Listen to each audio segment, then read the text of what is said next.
پیکر حسن و جمال دافع رنج و ملال صاحب جود و نوال رسول بے مثال صلی اللہ تعالی علیہ وسلم کا فرمان با کمال ہے. قیامت کے روز اللہ عز و جل کے عرش کے سوا کوئی سایہ نہ ہوگا. 3 شخص اللہ عز و جل کے عرش کے سائے میں ہوں گے. عرض کی گئی یا رسول اللہ صلی اللہ تعالی علیہ وسلم وہ کون لوگ ہوں گے؟ ارشاد فرمایا نمبر 1 وہ شخص جو میرے امتی کی پریشانی دور کر دے. دوسرا وہ جو میری سنت کو زندہ کرے. اور تیسرا مجھ پر کثرت سے درود شریف پڑھنے والا. دکھوں نے تم کو جو گھیرا ہے تو درود پڑھو. دکھوں نے تم کو جو گھیرا ہے تو درود پڑھو.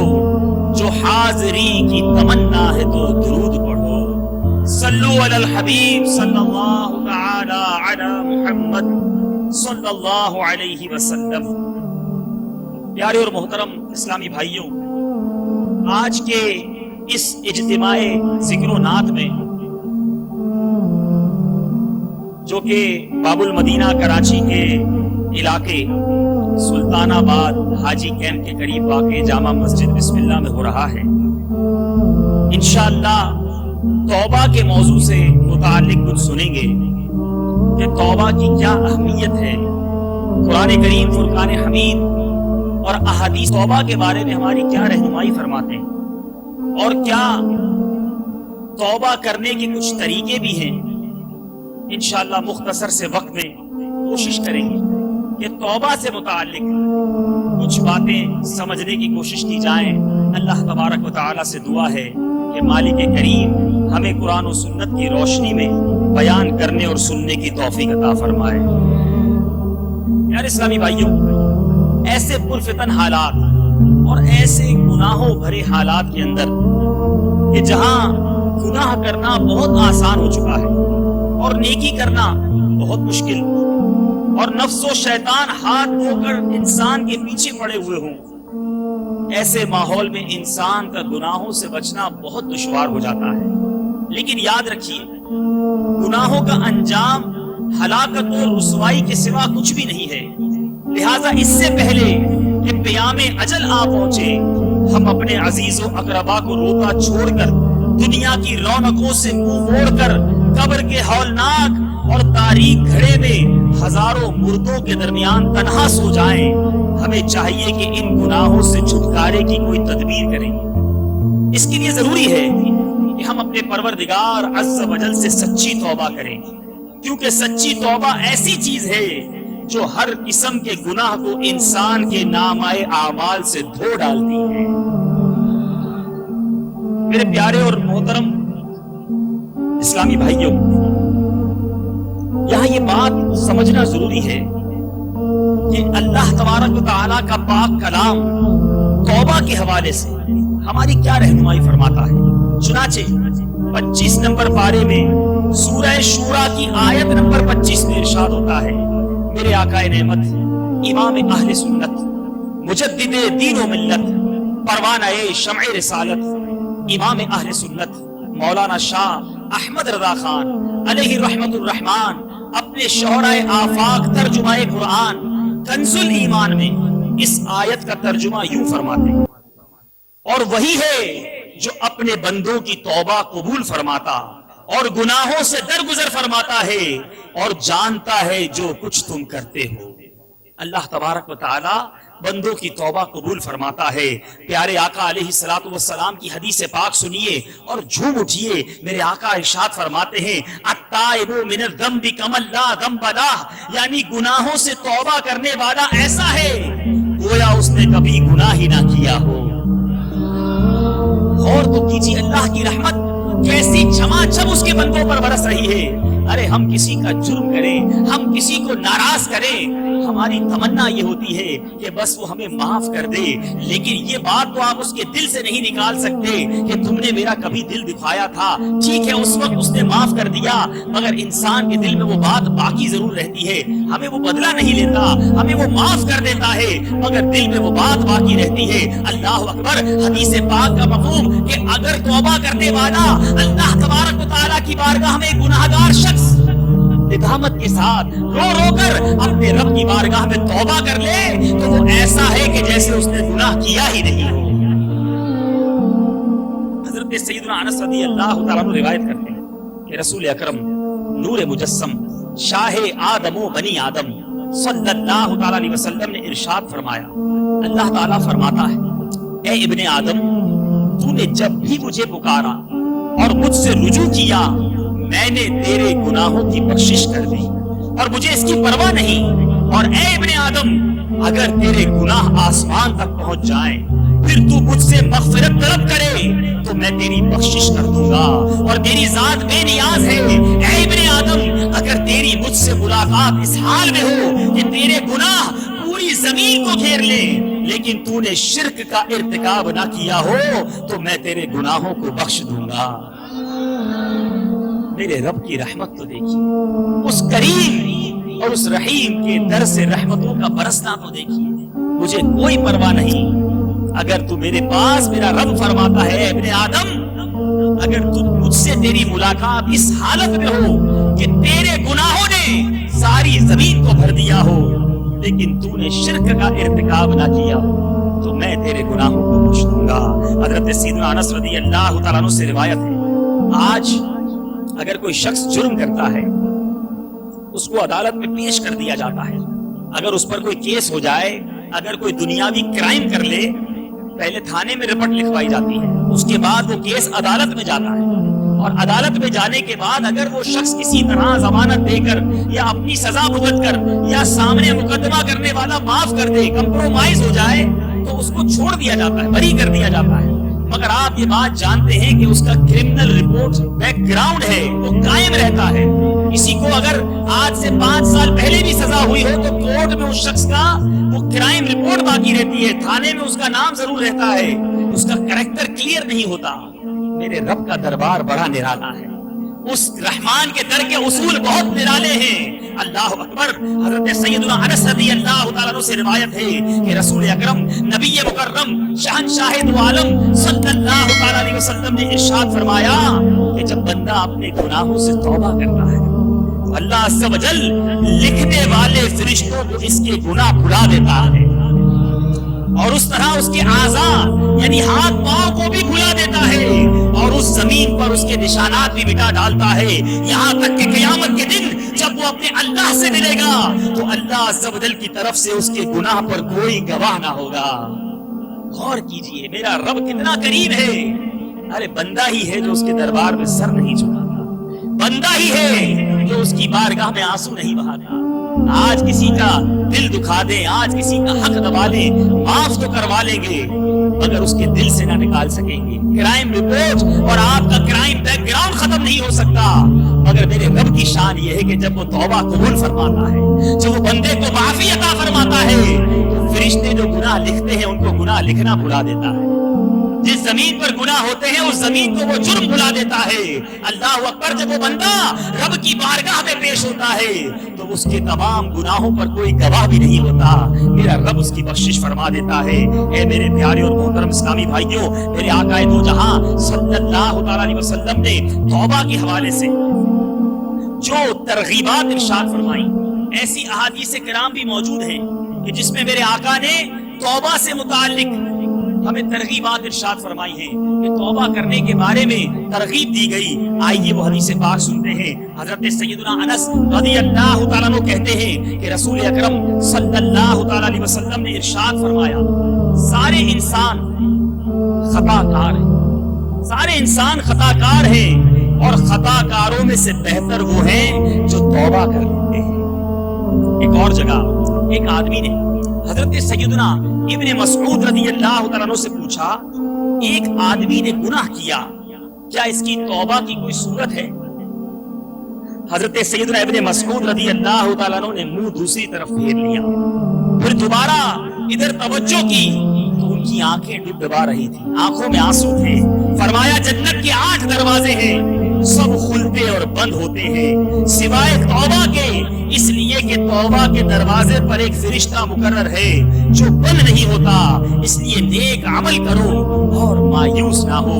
اے میرے پیارے اور محترم اسلامی بھائیوں، اللہ تبارک و تعالیٰ کی رحمت کے قربان، غور طلب بات یہ ہے کہ آج اگر ہم کسی کی بارگاہ میں کسی بڑے افسر کا کوئی ایسا کہا ٹال دیں، کسی حکمران کی بات کو ٹال دیں، اس کا حکم نہ مانے، اس کا دل دکھا دیں، اور پھر دل میں تمنا کریں کہ وہ معاف کر دے، اور اگر وہ معاف کر دیں تو ہم بہت خوش ہوتے ہیں، یار بڑی مہربانی آپ نے معاف کر دی۔ ہمارے دوستوں میں ناراضگی ہو جاتی ہے، اگر کوئی دوست ناراض ہو جائے ہماری غلطی کی وجہ سے تو اب ہماری خواہش یہ ہوتی ہے کہ ہم اس سے معافی مانگیں تو وہ ہمیں معاف کر دے، مگر میرا رب اس سے بڑا کریم کوئی نہیں ہے، اس سے بڑا رحمان کوئی نہیں ہے، اس سے بڑا درگزر کرنے والا کوئی نہیں ہے۔ اللہ اکبر، حدیث پاک سنیے اور جھوم جائیے۔ اللہ تبارک و تعالی ارشاد فرماتا ہے الا من تاب وآمن وعمل عملا صالحا فاولئک یبدل اللہ سیئاتہم حسنات وَكَانَ اللَّهُ غَفُورًا رَحِيمًا۔ ترجمہ کنز ایمان، مگر جو توبہ کرے اور ایمان لائے اور اچھا کام کرے تو ایسوں کی برائیوں کو اللہ بھلائیوں سے بدل دے گا، اور اللہ عز و جل بخشنے والا مہربان ہے۔ ارے فقط معاف نہیں کرتا میرا رب گناہوں کو نیکیوں سے تبدیل فرما دیتا ہے۔ ارے اسی کے گناہ کریں، اسی کو ناراض کریں، اسی کی نافرمانیاں کریں، اور جب بندہ اس کے دربار میں سر جھکا لے، جب بندہ اس کی بارگاہ میں آنسو بہائے، جب بندہ اس سے معافی مانگے، اور میرا رب جب اسے معافی عطا کرے، اس کا دریائے رحمت جوش میں آئے، تو فقط معاف نہیں فرماتا بلکہ گناہوں کو نیکیوں سے بدل ڈالتا ہے۔ اللہ اکبر، اللہ اکبر، غور تو کیجئے کیسی رحمت ہے میرے رب کی سرکار کی امت پر۔ اللہ تبارک و تعالی توبہ کرنے والوں کے فضائل بیان کر رہا ہے، ذرا غور تو کیجئے۔ بندہ گناہگار ہے، بندہ سیاہ کار ہے، اپنے رب کی بارگاہ میں معافی مانگ رہا ہے، ارے میرا رب معاف بھی کر رہا ہے، ان کے فضائل بھی بیان کر رہا ہے۔ اللہ تبارک و تعالی قرآن مجید میں ارشاد فرماتا ہے ان اللہ یحب التوابین ویحب المتطہرین۔ ترجمہ کنز ایمان، بے شک اللہ پسند کرتا ہے بہت توبہ کرنے والوں کو، اور پسند رکھتا ہے ستھروں کو۔ اللہ اکبر، ارے جن کو اللہ پسند کر لے، جن کو اللہ محبوب بنا لے، ان کا دنیا میں بھی بیڑا پار ہے، آخرت میں بھی بیڑا پار ہے۔ ایک اور مقام پر میرا رب ارشاد فرماتا ہے ترجمہ کنز ایمان، مگر جو تائب ہوئے اور ایمان لائے اور اچھے کام کیے تو یہ لوگ جنت میں جائیں گے اور انہیں کچھ نقصان نہ دیا جائے گا۔ رحمت دا دریا الہی ہر دم وگدا تیرا، رحمت دا دریا الہی ہر دم وگدا تیرا، جے ایک قطرہ بخشے مینوں کم بڑھ جاوے میرا۔ عدل کرے تے تھر تھر کمبن اونچیاں شانہ والے، عدل کرے تے تھر تھر کمبن اونچیاں شانہ والے، اے مولا فضل کرے تے بخشے جاسن میں برگے منہ کالے۔ میرے رب کی وہ شان ہے کہ جب بندہ معافی مانگتا ہے، جب اپنے سر کو اس کے دربار میں جھکا لیتا ہے، اپنے آنسوؤں کو بہنے دیتا ہے، تو میرا رب تو وہ ہے جو بندے کو اس کی ماں سے زیادہ چاہنے والا ہے۔ روایتوں میں آتا ہے کہ رب تعالی اپنے بندوں کو ان کی ماں سے 70 گنا زیادہ چاہتا ہے۔ ارے جب ہماری ماں ہمیں تکلیف میں نہیں دیکھ سکتی، ہماری ماں ہمیں غم میں نہیں دیکھ سکتی، تو وہ رحمان، وہ رحیم، وہ کریم اپنے بندوں کو تکلیف میں مبتلا کرے گا۔ یہ بندہ ہے جو اپنے رب سے ناطا توڑ لیتا ہے، یہ بندہ ہے جو اپنے رب کو ناراض کر کے اس کی طرف رجوع نہیں کرتا۔ آپ نے حدیث پاک سنی، قرآنی آیات سنی، ہمیں پتہ چل رہا ہے کہ توبہ ایک ایسا دروازہ ہے کہ اس طرف پکارا جا رہا ہے کہ آ جاؤ میرے بندے، میرے دامن کرم میں چھپ جاؤ۔ اب ہمیں چاہیے کہ اپنے رب کی طرف رجوع لائیں۔ اب سوال یہ دل میں پیدا ہوتا ہے کہ ایسی کیا وجوہات ہیں کہ بندہ گناہ تو کرتا ہے، مگر اتنے سارے فضائل قرآن میں ہم نے سنے ہیں،